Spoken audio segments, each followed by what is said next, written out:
Olá, você acadêmico, acadêmica de ensino de geografia.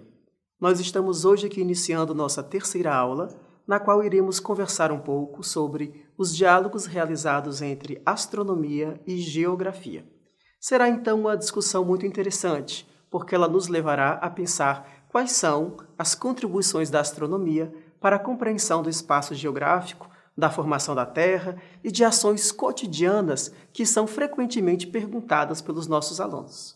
Estudar astronomia para a geografia, então, é estudar um pouco da compreensão das amplas questões que envolvem a formação do espaço e a formação da Terra, já que geografia é estudo da Terra e a Terra está incluída num vasto espaço sideral composto de muitos outros astros, de maiores grandezas, de diferentes dinâmicas, nós precisamos entender este contexto geral no qual a Terra se insere para que a geografia, o estudo da Terra, seja pensado de maneira contextual, ampla, dialogada com as várias interações espaço-tempo que estão postas no estudo da ciência.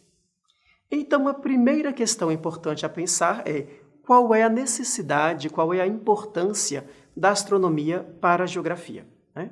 Nós então iniciamos falando para você que a formação da Terra é uma dessas grandes necessidades.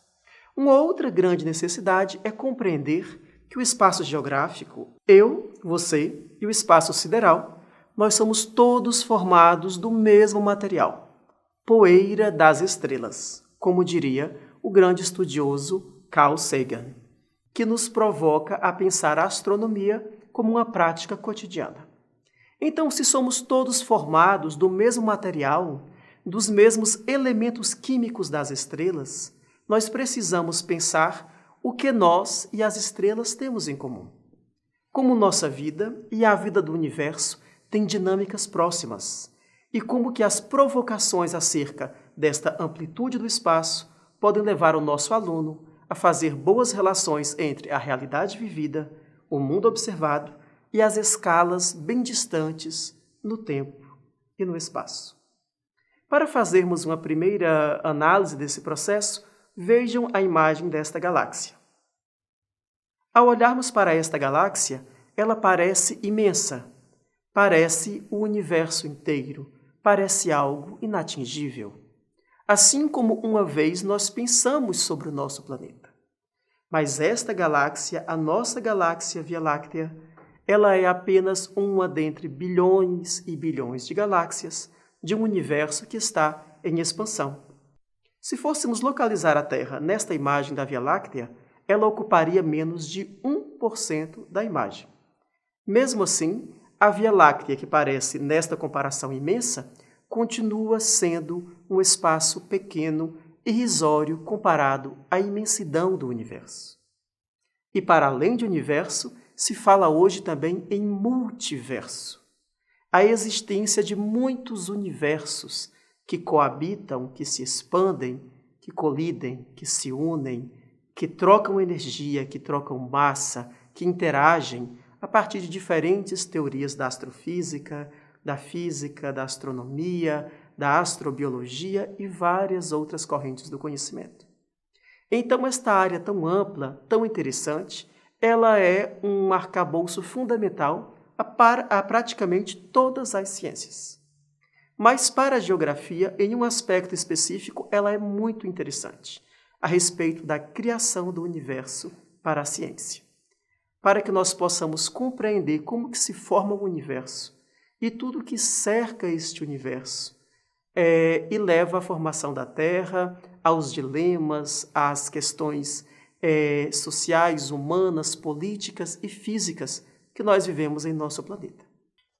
Para pensar, então, a importância da formação da Terra em relação à dinâmica do universo, nós vamos trabalhar sobre 5 questões principais que eu quero provocá-los a pesquisar e estudar em nosso material. Elas estão representadas na figura que você acompanha comigo aí na tela. Observando esta figura, nós podemos perceber que o conceito de universo envolve diversos astros, planetas, cometas, asteroides que compõem o espaço sideral. Dentre estes astros, nós observamos a nossa galáxia, o Sol, dentre os planetas, a Terra, na relação com a Terra, a Lua, e o conjunto de todas estas forças que fazem este círculo em torno da figura são fundamentais para a compreensão do espaço geográfico que vai ser produto da relação entre estas forças físicas e as forças sociais que serão construídas pelo homem em diferentes escalas espaço-tempo, ou seja, ao longo da história. A criação do universo para a ciência, então, é um tema muito complexo. Não é um tema simples de ser falado porque envolve questões físicas, envolve questões culturais, envolve questões religiosas, envolve crenças de grupos pessoais. Entender de onde viemos é uma questão ontológica, ou seja, mexe com o nosso ser, mexe com as origens do entendimento do que nós somos, e por isso é um tema tão interessante para a construção do psiquismo infantil. Neste módulo sobre astronomia para a geografia, nós não temos aqui na teleaula a pretensão de dar respostas a todas as questões astronômicas que são muito complexas e que possuem variáveis físicas também muito complexas. Mas nós queremos provocá-los ao estudo de temas fundamentais para a compreensão dessa relação entre os amplos espaços e a aprendizagem dos nossos alunos. Uma primeira dessas questões é pensar juntamente com o aluno sobre a formação do universo. Como se dá a formação do universo? É construir diálogos com o nosso aluno sobre as possibilidades de interpretação dessa formação à luz do conhecimento científico.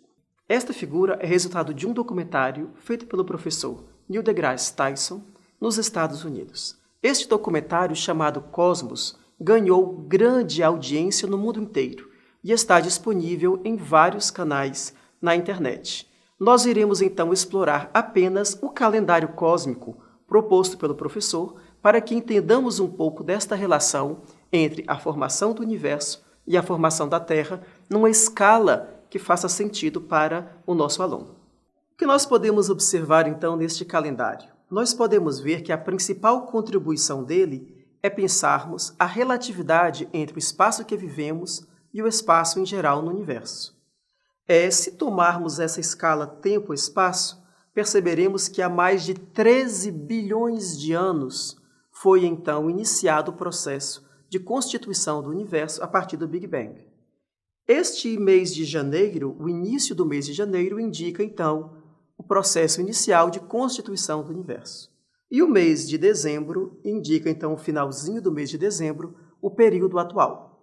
Se nós percebermos que toda a história do universo foi comprimida em 12 meses, o aparecimento do Sol, por exemplo, a nossa estrela, que tem mais de 4 bilhões de anos, ocorreria apenas no mês de agosto, ou seja, passado mais da metade da história do universo. O surgimento, então, da nossa galáxia, da Terra, dos astros que conhecemos, daquilo que observamos a olho nu na Terra, é muito mais recente do que pensamos. A aparição do homem, então, vai ocorrer apenas em dezembro, no último mês deste calendário, como vocês podem observar aí, e nos últimos minutos dos últimos segundos do último dia deste calendário, nós temos, então, a história em que conhecemos. Tudo que foi escrito, tudo que foi produzido, toda a arte que sabemos, tudo que há de registro em nossa história está constituído nos últimos segundos deste calendário. Então, ao pensarmos a Terra nesta perspectiva tão relativa à história do universo, não significa que ela não seja importante. Ao contrário, ela se torna mais importante porque nós passamos a oferecer ao nosso aluno um entendimento de que o espaço que habitamos é um espaço que faz parte de algo muito maior, de algo muito grande, de algo muito diverso. A Terra, então, que se forma de um aglomerado de materiais físicos, de poeira cósmica, ela se torna um habitat. Ela passa de um espaço inerte, aquele espaço meramente físico, meramente estelar, para ser também um espaço humano. E esse diálogo é uma das provocações centrais que nós teremos que observar ao longo do nosso trabalho com a astronomia. No estudo que vocês fazem do material, eu gostaria então de retomar algumas questões importantes indispensáveis para pensarmos a astronomia na educação da criança. Primeiro, uma noção de pertencimento a tudo que existe. Olha que interessante. A criança passa a se perceber como uma entidade estelar. Ela é parte de tudo que há. O carbono em seus ossos também está em diversas estrelas. Os elementos básicos da sua constituição humana também estão presentes em todo o universo. Ela, ao ser poeira das estrelas, é ao mesmo tempo o universo e tem o universo em si. É uma primeira contribuição ao debate pedagógico deste tema. É interessante, neste debate pedagógico, perceber que a relatividade da existência humana não significa sua nulidade. Ao contrário, significa um empoderamento da existência humana diante do empoderamento de outras forças, as forças do universo. Uma integração conceitual também é possível a partir dessa discussão, porque nós podemos fazer trânsitos entre a matemática e a geografia e tradições que os pais ou avós da criança tinham para observar o céu. Nós podemos fazer transições com a história de como era pensado o universo, como que era pensado o material celeste, tudo que cerca a aprendizagem infantil, a partir deste tema, tem uma entrada boa para interdisciplinaridades. E para saber um pouco destas interdisciplinaridades, nós precisamos também construir essa empatia. Essa empatia com o outro, ela surge desse entendimento da nossa relatividade, de partilharmos todos um espaço que tem sua importância, mas que é infinitamente pequeno na escala do universo. No material que eu deixei para vocês acompanharem a leitura, existem alguns temas que nos auxiliam a ajudar a fomentar este debate com os alunos. Dentre eles, aqueles mais próximos dos nossos alunos, temas que eles vivem na prática, como a relação com o Sol, a relação com a Lua, a percepção do Sol e da Lua nas práticas corporais, nas práticas sociais, que devem ser, então, pensadas. Eu quero que vocês, então, no material, procurem estudar sobre o Sol, entender um pouquinho mais do seu funcionamento, das suas dinâmicas, porque o Sol não é uma entidade fixa, imutável. O Sol é uma estrela em processo de queima, de desgaste, de evolução, como tudo que há. Nós podemos pensar com o nosso aluno que, assim como a matéria que está sendo degradada em nosso mundo, ela também está sendo degradada fora dele. O Sol queima a cada dia um pouco de sua energia e se consome, e consome sua própria energia, de forma que, liberando esse calor, se torna a cada dia uma estrela nova, com novas manchas solares, com nova dinâmica, com novas questões, novas erupções solares, novas intervenções sobre a sua própria existência. Pensar o Sol como essa figura ativa. Para entender como ele funciona, então, provoco vocês a estudarem o nosso material e participarem do fórum que terá essa discussão. Na aprendizagem da criança, como nós podemos observar estes pontos de ligação entre os conhecimentos científicos acerca do Sol e as práticas cotidianas? Na utilização do Sol como uma representação de vida, de luz, na utilização do Sol como referência para a localização, o nascer do Sol, o pôr do Sol, o trânsito solar, no entendimento do Sol como um elemento constituinte das nossas práticas, da nossa vida, e na situação do Sol em relação à oposição entre luz e sombra dos processos dia e noite. São elementos importantes que nós poderemos destacar. Um outro astro que possui relação muito próxima da Terra, aquele que nós temos uma proximidade toda particular, é a Lua, o satélite do nosso planeta. Com a Lua é possível pensar várias questões práticas ligadas ao cotidiano dos alunos. Por isso, em nosso material, peço que vocês observem sobre a Lua e a dinâmica das marés, e a Lua na reprodução no ciclo do tempo terrestre. Observe nesta figura uma pequena súmula do conteúdo sobre a dinâmica das marés e a Lua. Este material será discutido no fórum, mas fica desde já a provocação para vermos como que o processo das fases da Lua envolve diretamente questões humanas. No material, então, vocês vão encontrar, além da questão da relação entre Lua e maré, os sistemas de atração entre a Terra e a Lua, A influência da Lua no imaginário social. Muitas práticas sociais são embasadas na relação com a Lua. Muitas ideias, muitos sonhos, muitas inspirações poéticas estão ligadas à figura da Lua. E isso pode ser bem explorado no espaço escolar. Para a criança, juntamente com este conteúdo, vale sempre compreender a sua percepção de um ambiente exógeno à Terra, ou seja, a Lua é aquela primeira marca que se percebe fora da Terra, que se observa fora da Terra. Como que é esse processo para a criança de conceber um espaço outro do que a Terra? Então, há essa função também pedagógica. E relacionar a Lua com ações do dia a dia, a sua posição no céu, as suas fases, as suas intensidades e a sua influência na organização do cotidiano, na organização das práticas sociais, econômicas, no imaginário, em tudo que nos cerca desta função que os astros exercem nas práticas humanas. Também outros temas importantes que estão no material que vocês podem pensar para o uso pedagógico são as constelações. Vocês podem observar na imagem das constelações, e há muito material a ser explorado sobre isso, há um vasto material, de que as constelações são a prova de que o ser humano ele cria elementos analíticos para juntar condições físicas. Então, nós temos a presença dos astros e, desde muito tempo, o ser humano procura criar figuras, ideias, reunir lógicas que possam significar o sentido destes astros. Então, seja a Lua, seja o Sol, sejam as constelações, sejam os fundamentos físicos de como eles funcionam, tudo isso são provocações. Para quê? Para trabalharmos numa aula de geografia capaz de articular microquestões e macroquestões, de fazer sonhar, de fazer pensar sobre outras possibilidades de leitura do que nós já conhecemos. Os minerais na Terra e os minerais no universo. Os elementos químicos que nos constituem e aqueles que constituem as estrelas.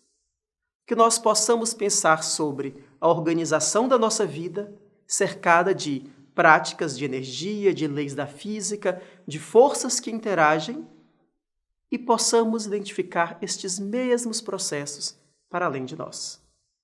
Por fim, a astronomia é um conteúdo que permite à geografia trabalhar com o aluno uma dimensão muito humana de conteúdo, que é a dimensão da empatia. A empatia com o outro. É o entendimento de que fazemos todos parte de um pálido ponto azul, como diria Carl Sagan, um ponto azul muito pequeno, que analisando nesta figura da imagem de satélite que vocês têm aí na tela, se pode perceber que é quase invisível na escala de uma fotografia que capturou apenas uma pequena parcela do universo. Então, se todos nós fazemos parte deste pálido ponto azul, nós sabemos que é a partir deste caminho pequeno, porém grandioso na sua capacidade de pensar o universo, que nós podemos despertar nas crianças a empatia, o entendimento do valor equitativo de todos nas práticas sociais e humanas. Muito bem, falando sobre isso, fez Carl Sagan a escrever o texto O Pálido Ponto Azul, que é um dos grandes marcos da contribuição da astronomia para as questões humanas na atualidade. E eu peço então que vocês acompanhem comigo este texto para darmos encerramento a esta aula e indicarmos na sequência materiais para que vocês pensem a respeito das discussões que levantamos hoje. Olhem de novo esse ponto que lhes foi apontado na imagem há pouco. É aqui, é a nossa casa, somos nós. Nele, todos a quem amamos, todos a quem conhecemos, qualquer um sobre quem você ouviu falar, cada ser humano que já existiu, viveram as suas vidas. O conjunto da nossa alegria e nosso sofrimento, milhares de religiões, ideologias e doutrinas econômicas confiantes, cada caçador e coletor, cada herói e covarde, cada criador e destruidor da civilização, cada rei e camponês, cada jovem casal de namorados, cada pai e mãe, criança cheia de esperança, inventor e explorador, cada professor de ética, cada político corrupto, cada superestrela, cada líder supremo, cada um dos santos e pecadores na história da nossa espécie viveu ali, em um grão de pó suspenso num raio de sol. A Terra é um cenário muito pequeno numa vasta arena cósmica. Pense nos rios de sangue derramados por todos aqueles generais e imperadores, para que, na sua glória e triunfo, pudessem ser senhores momentâneos de uma fração deste ponto. Pense nas crueldades sem fim, infligidas pelos moradores de um canto deste pixel aos praticantes indistinguíveis moradores de algum outro canto. Quão frequentes seus desentendimentos, quão ávidos de matar uns aos outros, quão veementes os seus ódios. As nossas posturas, a nossa suposta autoimportância, a ilusão de termos qualquer posição de privilégio no universo, são desafiadas por este pontinho de luz pálida. O nosso planeta é um grão solitário na imensidão escura cósmica que nos cerca. Na nossa obscuridade, em toda esta vastidão, não há indícios de que vá chegar ajuda de outro lugar para nos salvar de nós próprios. A Terra é o único mundo conhecido até hoje que abriga a vida. Não há outro lugar, pelo menos em um futuro próximo, para onde a espécie possa emigrar. Visitar, sim. Assentar-se, ainda não. Gostemos ou não, a Terra é onde temos de ficar por enquanto. Já foi dito que a astronomia é uma experiência de humildade e criadora de caráter. Não há, talvez, melhor demonstração da tola presunção humana do que esta imagem, distante do nosso minúsculo mundo. Para mim, destaca a nossa responsabilidade de sermos mais amáveis uns com os outros e para preservarmos e protegermos o pálido ponto azul, o único lar que conhecemos até hoje. Então, com esta mensagem de Carl Sagan, que é uma das clássicas reflexões sobre os ensinamentos da astronomia na vida humana, nós nos despedimos então desta terceira aula, deixando para vocês algumas indicações de estudos que podem ajudar a aguçar a curiosidade acerca deste tema. Nós citamos brevemente ao longo da exposição a série Cosmos, que está disponível em vários canais na internet, como Netflix, como vídeos no YouTube, e você poderá ver alguns dos episódios da série que serão úteis e interessantes para pensar como se constitui o universo. Também outras séries estão disponíveis em vários canais da internet, como Wonders of the Universe, uma série que você procura por este nome em inglês, que significa Maravilhas do Universo, e facilmente vai encontrar com legenda em português. E deixamos aí para vocês na plataforma um último vídeo provocativo do professor Cortella, intitulado Você sabe com quem está falando? O professor então vai nos situar que o ser humano, ao fazer esta pergunta, ele pode precisar viajar muitos e muitos anos-luz para entender com quem está falando, pensando-se enquanto sujeito diante de um amplo universo. Ficam estas indicações, os materiais que estão disponíveis para leitura, e nós nos reencontraremos no fórum para discutir este tema e outras questões relacionadas ao ensino de geografia. Espero vocês por lá.